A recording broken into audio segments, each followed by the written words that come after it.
One conversation, three perspectives, honest debate on the stories shaping the travel industry. Each episode tackles a live issue, big trend, or hot debate from across the travel industry. Every week, we'll be joined by guests for honest conversations, strong opinions, and lively debate. I'm Will. I'm James. I'm Andy. Welcome to Let's Talk Travel. Airports are at a crisis point this summer as EES looks set to make all of the wrong headlines. Aviation leaders are already coming together to ask for a suspension this year as many airports across the EU look set to become gripped by queues and chaos. Or are they? Some countries like Greece have already skipped a year on EES and on the quiet become a go-to destination for the trade to help UK travellers not only skip the queue, but miss it completely. The lack of complete EES rollout is rumoured to have turned away $45 billion in travel revenue this year as global travellers look elsewhere for their summer trips to avoid the chaos. Ryanair has also called for it to be suspended, with many more joining on that plea.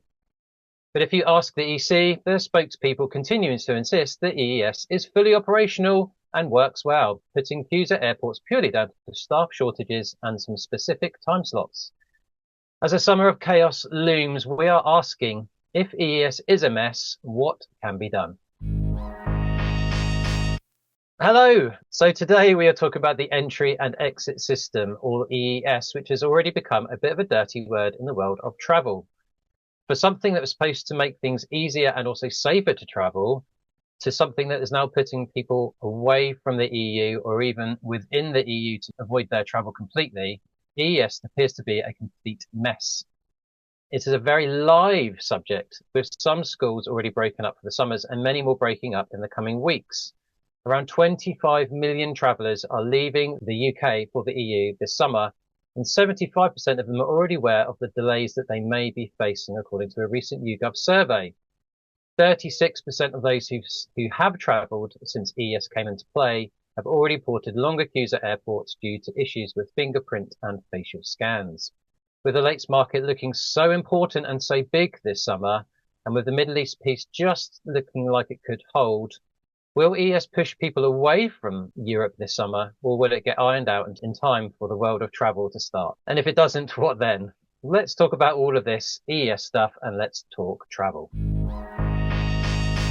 So we're here to talk about EES today, and it's a very live and very pertinent subject given that lates is going to be so big that we're all thinking about going on our holidays very, very soon. So we really need to talk about this and get into the detail of it. But first of all, perhaps let's start today with a discussion or an introduction of what EES actually is. Do we even know what EES stands for and what it's supposed to be doing?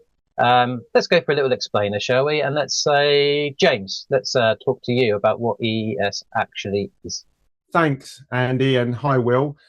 So the EES, which is also known as the Entry-Exit System, following the initial rollout in late 2025, the EES became fully deployed and operational across all 29 participating Schengen countries in April 2026. Now, what does it do? Well, the EES automatically logs your name, your travel document details. It takes a facial scan and fingerprints. This digital record tracks exactly how long you stay within the Schengen area, and ultimately is lacking the biometrics to your passport for the first time. The system was introduced by the European Commission to modernise border security, detect identity fraud, and obviously flag those overseas stayers. But let's be honest, it's also one of those beautiful benefits of Brexit. So it is different from the ETIAS, which is the EATAS, which is going to be a new visa waiver that's being introduced later this year. So just be very clear, this is a different subject we're talking about, and I'm sure we'll have a podcast talking about the European visa later on. One of the key things here, which we need to really stress, is that whilst we said it has officially rolled out in April 2026, we know, and we're going to discuss this, there are countries who have not implemented the EES system. Brilliant. So we are in the world of EES now. There is no going back. There is only forward, if we can say that. But as we just said there are still some gaps in what actually is being covered by EES. I guess our first point to sort of talk about is the rollout. You mentioned there that it sort of started end of last year. Now it's official since April this year. But if we think about any big tech system, these things are never smooth. So where has this gone wrong? Do we know quite where this is going wrong? What reports have we heard? What have we read? Clearly something is not working. So does anyone want to sort of take a lead here as to giving us some more detail about why ES is not working? Humans. That's what's gone wrong. We haven't planned it properly. We've brought it in. Ultimately, it's come live at the busiest time. It really kicked in April, so May half term was a bit of a disaster, and I don't think they planned the infrastructure. I'm actually quite a big fan. I can see how it can work, but it's not. They haven't got it quite right. I mean, as with a lot of things in travel, communication has been poor in terms of how it works, because it's actually a two-step process. So you've actually got your enrollment. So if it's the first time going into the region, you go in, you put your passport on the scanner, you take your fingerprints, you take your photo, and then you go through to another, either booth with a human in to stamp your passport, which has been my experience in Germany, or you go in and what should happen is you scan your passport again, you get your photo taken again, and you're in the country. That's your first entry. Second entry, you should not do the first process because you're already enrolled in the system. But my experience personally so far is there's no separation and no information for those that have previously enrolled. So you've got everybody in one queue. They're having to go to the first machine to start with. Again, personal experience, half the machines in airports I've been to haven't been working. So immediately you've got a bottleneck of people, you've got everything backed up, and nobody really knows. And it's a classic case in travel, poor communication, poor education. But if they got it right, again, experience of traveling to North America now with the ESTA system, with the system in Canada, actually, it's a pretty smooth operation. It's pretty efficient. Yes, you've still got queues at peak times, but you're not having your passport stamped, and it works. And I just think what's gone wrong is it's not been planned properly and the timing's been wrong. James, you're going to add something to that?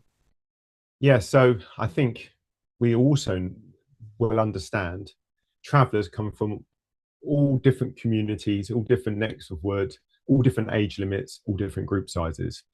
This system has been ultimately designed for the individual traveler.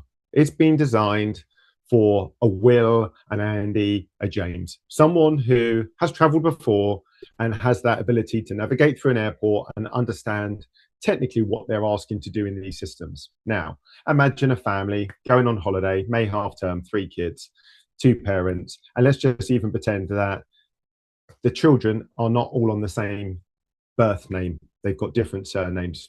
That is an example that's quite common. That would cause chaos at this airport. That suddenly slows down the system. Likewise, with an elderly person who potentially can't read the screen or understand the communication.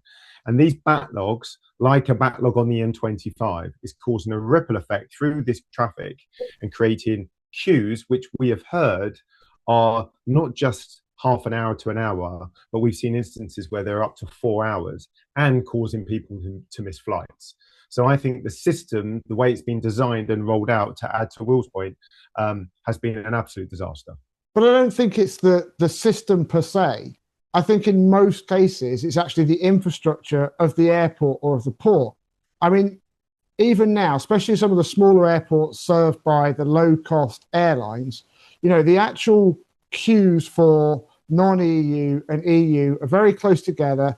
They're very small. There's always a backlog of people waiting for, their passport to be stamped, etc. And it's that whole spacing and that whole staffing and that education piece. And actually, if they planned that, it could work. But what you're taking is a system that was very manual before, and you've literally confined as many people in one place, and it's very simple. It's just queue, get your passport stamped, etc., into something that should be more efficient and better, but it's just been poorly implemented. The system works, the infrastructure it's being put in doesn't. Well, you say that, but the part of the reason why you're getting these queues and delays is that the hardware and the software just doesn't work. The software wasn't mandated on each country to say this is the software you need to buy. I think they wanted to try and be as open as possible, make it interoperable as possible. So if you're Spain, you can buy this software. If you're Italy, buy this software. And do you know what happens with software? It doesn't bloody talk to each other. So you get different countries with different setups, different technologies that don't interact. And some of this was very preventable with, okay, back to the human bit, more planning, more cooperation, more education around this is how we're doing it. But it does seem like the hardware doesn't scan your fingerprint. It won't do your eyes that well. It doesn't talk to other systems very well. That just seems a complete mess by the EU and the infrastructure. So I think there's a whole load of bits that were completely avoidable. Yeah, okay, small airport, you've only got a certain amount of space. That is going to be hard. But if you are a bigger airport with the right technology, that should have been done properly. And clearly, we are in a world where that hasn't happened, and we're going to be fighting against that. I mean, James, I don't know if you've got anything to add to that. Well, and let's not forget the cost element. These machines aren't cheap. And you have got not just main international airports taking this equipment, you've also got the small periphery airports, those secondary and tertiary airports, which the low-cost airlines like to fly to, and they financially cannot afford to buy tens and tens of these machines. And as I've heard firsthand from country ministers, they're saying one of the reasons why they're unable to implement these changes is because they can't afford the systems, and they can't afford a mass amount of these systems. So it's either we close the door to the airport ultimately, or we open it and say we're just going to bypass EES this European summer. Well, we shouldn't have left the EU, but that is beyond a single episode, I think, in terms of this and travel. But look at what it's trying to achieve. It's trying to achieve, better monitoring, preventing illegal entry, preventing fraud, and that ultimately, when it works, when it gets in place, should lead to a better and more sustainable environment. And my challenge to you both is, was there any system, and taking on board Andy's point in terms of it could have been done better, it could have been planned better, they could have all had a budget and the same machines and everything else. But I put it to you that any system that was put in place will always have an issue at the start in terms of implementation, different languages, trying to put the same thing in place with humans, with travelers who we know ultimately are tired. They don't want the airport experience. They just want to get on their holiday. So I will counter that to say that if we look at systems like the US, there are a couple of ways they've been able to disperse travelers. One of them has been by paying for a faster gateway into the country. So you pay for a US visa that you load all your information on beforehand. Yep. And that allows you to fast track because it's a premium service. So that something like that could have been implemented across Europe for frequent travelers. So should you do a lot of business in Europe, your companies probably would have paid for you, the employees to take that system up. So that could have been one way. The other thing that I think European Union underestimated was the rollout of this process. So because of international travel and the way our trends have changed, there are no longer those as heavy peaks. So any time of implementation would have caused a backlog. For instance, winter months, even outside school half term, you've still got a lot of people who chase the winter sun and go to the likes of the Canaries and the south of Spain and so on. So there would have been congestion. What they could have identified is potentially a group of travellers who they wanted to put through the system first, get them done, get them familiarised with it. And that could have been maybe either solo travellers or the couples travelling, and maybe started last year and said, we're just going to focus on those solo travellers to just get them onboarded, get them in. So by next summer, they're flying through the other queue, and we can maybe deal with different groups. I'm just saying, instead of opening the gates all at once, like Disney, and letting everyone rush in, what did Disney do? They disperse it. Yeah, I mean, that comes back to, again, rollout, planning, timing. I mean, the thing that I keep scratching my head about is if they thought about this whenever they did, let's say in the 2010s, so this must have been an idea that's been around for years. and they knew it wasn't going very well, then surely they should have known beforehand. I mean, that sounds like almost they were trying to force it because there was a certain date they wanted to hit. We don't do it now, we're going to delay it by another 12 months. And then it's, as Will was saying, like the rollout's never going to be perfect. But if you delay another 12 months, you're giving another 12 months for a country to avoid doing it properly. And so on and on and on it goes. So I think there is always going to be pain with that. But the problem is that pain is real, and that pain is now coming to everybody's door. And I think there's some breaking news even today, isn't there, James? You just want to touch on that quickly. So, Justin, the government is urging the Port of Dover to negotiate with the EU to defer full implementation of the new EES border controls. The Port of Dover Chief Executive, Doug Bannister, has warned of a potential critical incident. They said during May half term, they saw witness queues of up to 4.5 hours. Now, let's remember for May half term, that predominantly would have been families traveling during that period. So even more compounded with the stress that would have caused. But they've said without greater flexibility in how the EES is operated during these periods of exceptional demand, we will face repeated episodes of severe congestion throughout the whole summer holiday period. So this is already going from bad to worse. Or I put it to you, it's once again sensationalist journalism. And it's another story about how bad it is in the summer. Because there's always going to be something. There's always going to be a story that, oh, you know, traveling to Europe is hell. You know, this has happened, that's happened. There's an issue, etc., etc., etc. So there probably is an issue. I will be man enough to say that. But I reckon that in a lot of places, it probably is working. Not everywhere, but a lot of places it probably is working. And in the main, and I don't have the numbers, so it's pure speculation.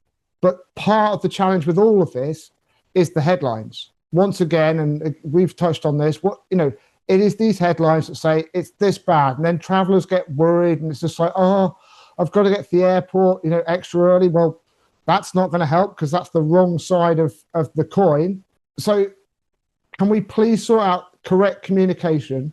Can we please sort out correct education as to how this piece works? Can we make sure that the people in the airports that are actually getting you to go through the machine know the difference between, enrollment and then the actual entry piece? Because there should be separate queues. There should be, this is your first time in Europe since April 2026 or whenever it probably came in. Fine, go in this queue. This isn't, go in that queue. There is just chaos, but to a system that can be made to work. Maybe that is logistics, as you say. Like if you are a smaller airport, then you will not have the infrastructure to have 3 or 4 different queues. EU, non-EU, EES, non-EES. That's maybe the problem. But I guess some countries are even just going to skip the year. If there is an incident in Dover, do they turn all the EES off? Some countries have even said, well, we're not even going to do EES this year on the quiet. So places like Greece, I believe, are the ones that are... So not that quiet then, Andy. Greece, basically. Great to Greece. Greece doesn't have EES, but they're not allowed to publicise it as far as we're aware. But people in the industry are aware of it, and so they're perhaps travel agents or whoever else is sort of advising their customers to go there. Avoid all the queues. And again, there's a logistics issue around that and a cost issue around that. I think the other thing that we're forgetting is sometimes let's go back to the basics of what an airport originally was designed for and what it's ended up becoming. And they are victims of their own success because they have changed the entire experience of an airport to make you walk through a duty-free area, plow you with food and drink sections, then put you through another duty-free area. Even when you're leaving Heathrow now, you're hit with another duty-free area. So much of this spare redundant space has been consumed into an opportunity to make them revenue. So they're going to be very reluctant, these airports, to say, actually, we're going to give up these 3 shops and put a really nice, easy experience to do your EES before you get to the terminal. Of course, they're not going to do that. That's making the money. They'd rather make people queue for an hour. So I would turn it back to the airports. And I think some of them will, as Will says, adopt, adapt and deliver. I think there's others who are going to keep falling on their sword because they won't give up space or they won't adapt. So let's take this on then, because we've gone through a lot of different points there. What is going to be the impact of this summer to UK travel? Because obviously this is where we are representing and where we're working. Do we think that the EES may be abandoned? Do we think that enough travellers are aware of it? According to the YouGov poll, 75% of people are aware of what EES sort of is and what the impact could be. But should we be doing more about comms to tell people to get there earlier? Do we think this is just going to ruin the headlines of travel once again, as Will's already alluded to? Any other thoughts about what we are going to see as the impact of this? Maybe if I can go to you, Will, first on that. There's going to be a lot of noise, as there always is, because this will be the story of the summer. It's already started. Unless something else happens, heaven forbid, ash clouds, wildfires, etc. This will be the travel story of the summer.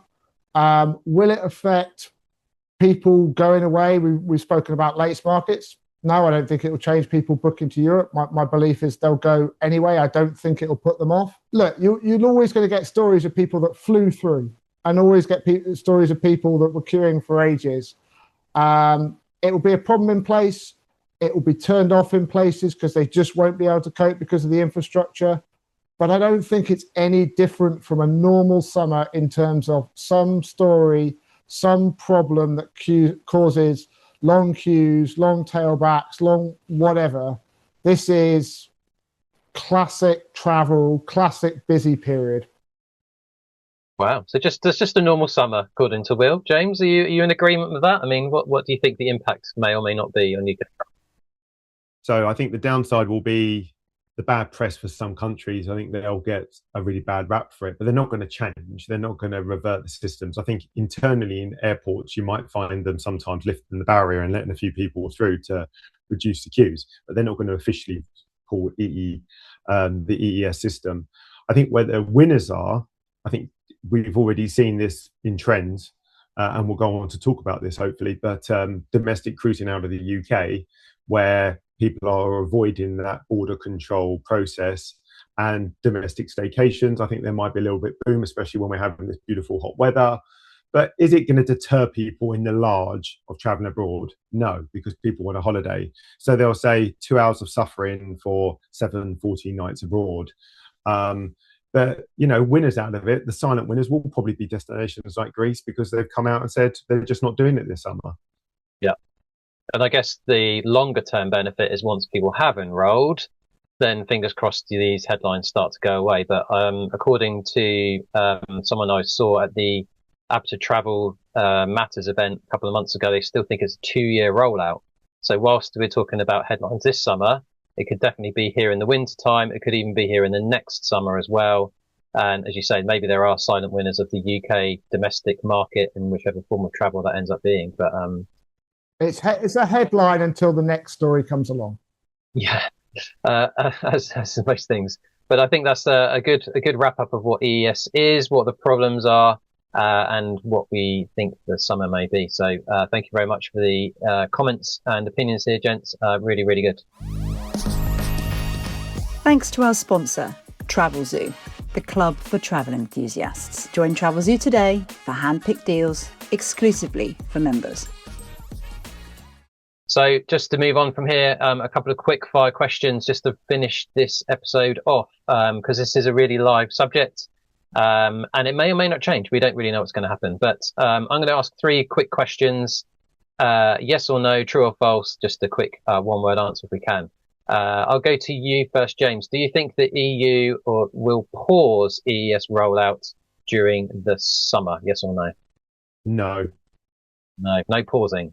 Even despite the port of Dover calling an emergency, still going to carry on. And if they were to do something like that, they would blame it on the UK. They would just say the port of Dover have begged us, so we'll show some leniency. Will, what do you think? Yes or no? Is there any pausing going on? Yes, in parts. So it's not Europe turning it off. It will be individual areas, probably under the radar. But yeah, the pressures will probably tell. Excellent. Okay. Going back to you, Will. Will we get stories of travellers choosing non-EU destinations, putting the reason down to EES? Do you think there'll be much of that in the headlines? Yes, but not because that's the big story, because they found a minority that back up the story that they want to put out. It's not like you to be slightly cynical there. James, what do you think? I think he's right. I think he's right. I think it's not gonna create the stories that everyone hopes. I think they'll find a few classic cases. I think what the bigger issue is if we see a large increase in people missing flights. That's where that could become a bigger issue. So if we start seeing these rolling headlines of 60 people missed a flight, 100 people missed a flight, then the pressure will really mount on the EU. Yeah, and obviously airlines are going to start throwing the weight around even more. Final question: do we think that EES will be solved by next summer? We're talking about 2026, but if it is a 24-month rollout and we've still got problems with money, technology, etc., do we think it's solved by 2027? Are you thinking about that for next year, James? Oh, I don't want to sit on the fence here. It could or it couldn't, but I'd like to think that given the amounts of travellers that are there and going through Europe, it will be better next year than it will be this year. Will, what's your view? I think in the main it will be. I think a lot of people will go through this year, and yeah, there will still be instances, and they'll still probably make headlines, but in the main, it will be heading in a great direction, and it will be a system that actually we back. We'll look back on this period and go, oh, it's just a minor blip. What was all the fuss? Another story. Fantastic. Thank you very much for the quick fire bit there at the end. So that's been another episode of Let's Talk Travel. And today we were talking about the entry-exit system, which is a very hot topic. It's going to affect me in my travels this summer. It will affect you listening and watching, I'm sure. And both Will and James at some point will be sharing our more experiences as we go through the coming months. If you've got any more thoughts about EES, please do share them on wherever you're watching this, on LinkedIn or on YouTube, or if you're listening on your audio platform. Again, please subscribe to the podcast. Please leave a comment or a review, and we appreciate every single comment and like that we get. The more the merrier, please. And if you know anyone that even would enjoy this or has an opinion, please do share it with them. But that's it for Let's Talk Travel today, and we look forward to many more episodes to come.